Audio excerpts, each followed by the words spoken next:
नमस्कार दोस्तों, मैं चरे श्याम हाजिर हूँ अपना नया वीडियो लेकर। दोस्तों आज मैं अपने इस वीडियो में आपको बताऊंगा कि मकर लगन में अगर राहु का प्रभाव हो तो जातक के ऊपर क्या क्या दिक्कतें आती हैं और उसका जो है कुंडली वो कैसी रहती है। इस वीडियो में मैं आपको राहु का जो है कुंडली के 12 भावों में प्रभाव बताऊंगा। दोस्तों प्रथम भाव में मकर लगन के राहु होने से जातक को चिंताएं लगी रहती हैं।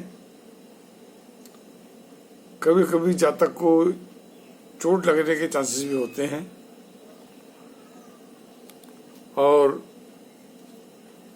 जातक जो है वो काफी होशियार किस्म का इंसान होता है। वह अपनी मुसीबतों से बचने की भरपूर कोशिश करता है। दोस्तों मकर लगन के द्वितीय भाव में राहु होने से जातक के पास धन की कमी होती है, जिसकी वजह से वह पारिवारिक मतभेद का सामना करता है। अपनी आर्थिक स्थिति को वो सुधारने के लिए वह दिन रात मेहनत करता है और कड़ी मेहनत के बावजूद भी उसकी आर्थिक स्थिति सुधर नहीं पाती है, जिससे उसके परिवार में कलह क्लेश बना रहता है। दोस्तों मकर लगन के तृतीय भाव में राहु होने से जातक अपने छोटे बहन भाइयों के बारे में चिंतित रहता है। जितनी ज्यादा वो चिंता उनके बारे में करता है उसे उतना ही कष्ट झेलना पड़ता है। जो छोटे बहन भाई उसको काफी परेशान करते हैं, जिसकी वजह से जातक को जो है शारीरिक कमजोरी भी महसूस होती है। दोस्तों मकर लगन के चतुर्थ भाव में राहु होने से जातक को घरेलू पारिवारिक जीवन से में परेशानियों का सामना करना पड़ता है। अगर जातक विदेश चला जाए तो उसकी स्थिति में कुछ सुधार हो सकता है, वरना तो उसको परेशानियां झेलनी पड़ती हैं पारिवारिक जीवन में। दोस्तों मकर लगन के पंचम भाव में अगर राहु बैठा हो तो जातक को पढ़ाई लिखाई में दिक्कतें महसूस होती हैं। संतान पक्ष की तरफ से भी उसको कष्ट झेलने पड़ते हैं और मकर लगन के छठे भाव में अगर राहु बैठा हो तो जातक को कई तरह की बीमारियां घेरे रखती हैं। ऐसा जातक जो है शत्रुओं से उलझा रहता है, परंतु वह बहुत विवेकी होता है। उसकी बुद्धि जो है तेज तरह से काम करती है और वह अपनी मुसीबतों से बचने की पूरी कोशिश करता है, जबकि उसको काफी मुश्किलों का सामना करना पड़ता है। दोस्तों मकर लगन के सप्तम भाव में राहु होने से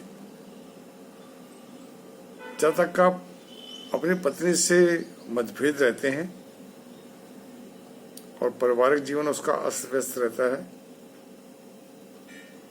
अगर वो कोई व्यापार कर रहा है तो उस व्यापार में भी उसको नुकसान उठाना पड़ता है, क्योंकि उसके साथ धोखे होने के आसार ज्यादा होते हैं। दोस्तों मकर लगन के अष्टम भाव में अगर राहु हो तो जातक को मृत्यु तुल्य कष्ट उठाने पड़ते हैं। उससे पेट तथा गुदा में कई तरह की बीमारियां होती हैं, जिसकी वजह से वो बहुत ज़्यादा परेशान रहता है। दोस्तों, मकर लगन के नवम भाव में राहु होने से जातक का भाग्य साथ नहीं देता है तथा उसकी परमात्मा में आस्था भी नहीं होती है। वो ये कह सकते हैं कि परमात्मा में विश्वास भी नहीं करता है। दोस्तों, मकर लगन के दसम भाव में राहु होने से जातक के अपने पिता के साथ संबंध अच्छे नहीं होते हैं। उससे राज्य सरकार से भी दिक्कतें महसूस होती हैं, यातनाएं झेलनी पड़ती हैं और काम धंधे में भी उसको परेशानियां रहती हैं। कभी काम लगता है, कभी छूटता है। ऐसी ही स्थिति से उसको गुजरना पड़ता है। दोस्तों, मकर लगन के 11वें भाव में होने से जातक को काम धंधे में लाभ नहीं होता। लाभ कमाने के लिए उसे कष्टों का सामना करना पड़ता है, तब कहीं जाकर वो गुजारे लायक आय के साधन बना पाता है। दोस्तों, 12वें भाव में मकर लगन के 12वें भाव में राहु होने से जातक अपने खर्चे उठाने के लिए बहुत दिक्कतें झेलता है। कई बार जातक को कोर्ट कचहरी के चक्रों में भी पड़ना पड़ता है, जिसकी वजह से वो बहुत ज़्यादा परेशान रहता है। अगर किसी जातक की कुंडली में राहु उसको कष्ट पहुंचा रहा हो तो ऐसे जातक को चाहिए कि 60 ग्राम चांदी की एक गोली बनवाए और उसे हमेशा अपने पास रखे। इसी तरह से चांदी की एक डब्बी ले, उसमें केसर भरकर अपने घर के मंदिर में रखे। इससे भी उसको बहुत ज़्यादा फायदा होगा। दोस्तों, अब मैं आपको एक कुंडली का विवेचन करके बताता हूँ, जो हम अक्सर हर हफ्ते करते हैं। आज की जो कुंडली है वो है मिसेस राखी पंजाल की। उनकी डेट ऑफ बर्थ है 8/2/1975। समय है सुबह का 4 बजे का और ये बुलंदशहर की रहने वाली है।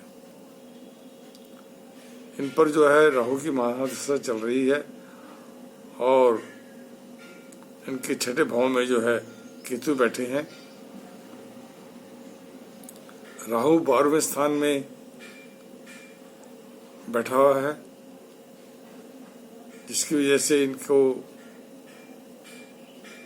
और जो चंद्रमा है जो इनके लगन में मंगल के साथ बैठा हुआ है और वो इनकी आयु का स्वामी है, इसलिए इनकी आयु थोड़ी है। इनको कष्टों का सामना करना पड़ेगा और इनको ऑपरेशन भी कराना पड़ सकता है।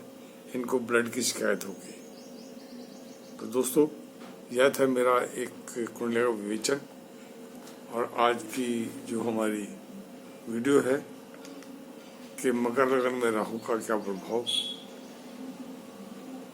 और उसका क्या उपाय है, इस विषय में। दोस्तों, मुझे इजाज़त दीजिए। अब अगले वीडियो में आपसे फिर मुलाकात होगी। तब तक के लिए नमस्कार।